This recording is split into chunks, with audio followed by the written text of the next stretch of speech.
They came into this country because they couldn't get in legally, and the jobs existed. And you or I... Immigration. It's a flashpoint in this election cycle in particular. Donald Trump has raised...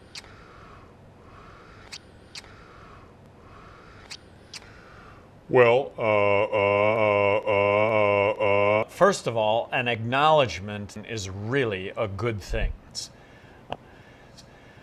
When it comes to the deportation of 11 million illegal immigrants, these are people who can't get across the border, so they cross illegally, just like you or I would do.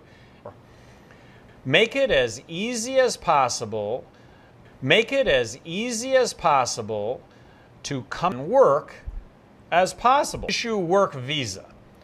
Make it easy that applicable taxes get paid. Just make it a lot easier to recognize who actually is crossing illegally. Cream of the crop, statistically, they are murderers and rapists. Statistically, they commit crime than U.S. citizens. Wharton School of Business study here about 3 weeks ago, an analysis of 3 different scenarios. One was cutting back on immigration, increasing high-skilled workers by 50%, which would have a very positive impact on the economy. Don't put the government in charge of quotas. There'll either be jobs or there won't be jobs. Right now there's a reverse migration taking place. More people are going back to Mexico than the United States. But don't put the government in charge of visas or quotas. That's one of the problems with the 11 million undocumented workers that are here. And I'm not even talking here about a pathway to citizenship. Part of comprehensive immigration reform with regard to the 11 million that are here in the United States right now. Make it an easy process to deport 11 million undocumented workers.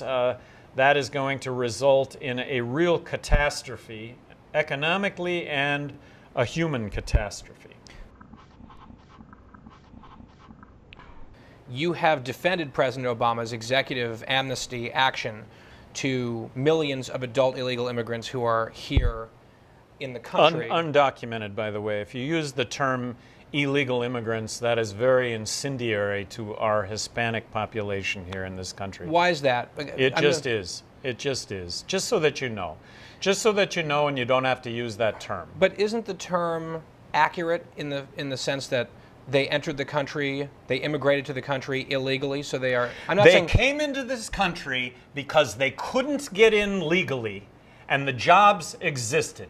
And you or I would have done the same thing. And we're talking about now, coming from New Mexico, a population with 48% Hispanic, how's the crackdown on 11 million undocumented workers going to work out? It's going to be dragging people from their homes. That's how it's going to work out. It's going to be checking your papers house to house. And I got to tell you, what Donald Trump is saying regarding immigration, it is insulting to me coming from New Mexico. The term illegal immigrant. I mean, if I were in... Undocumented. Okay, that's when you go back decades ago, this was not considered illegal. When you go back decades ago, which involve a lot of these 11 million, they came over, they were undocumented, they took jobs. One of the great untold stories right now also is the fact that Obama has deported 2 million heads of household. He has broken up 2 million families in this country. But and we'll move on from this point, but if you enter the country without documentation, is that or is that not an illegal act? Well, you're describing that as something criminal when you go back... No, it's a pretty simple... The way I asked the question was relatively simple. Is it an illegal act to enter the country in violation of our immigration laws? Technically, yes. Okay. We don't have to parse the rhetoric, and I understand... And just so that you know, when you use that term illegal immigrants, you are upsetting a lot of people by saying that, just so that you know. Okay, noted. Back to the president's executive power. and what he did with this blanket issuance of millions of work permits that has been thrown out by the courts, he said on more than 20 occasions that he lacked the constitutional authority to do it, and that he did it. So I understand that you support the end that he was attempting to accomplish. I'm curious, though, as someone who's a libertarian and pledges fealty to the Constitution, is this the way that because the way that you defended it was saying it might have at least gotten Congress to do something.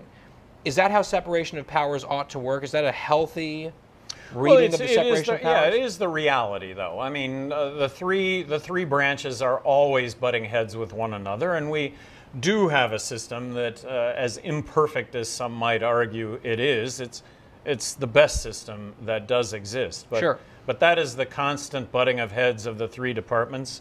Executive orders, a way to change the law. But I would not be involved taking people, arresting them, and returning them to Mexico.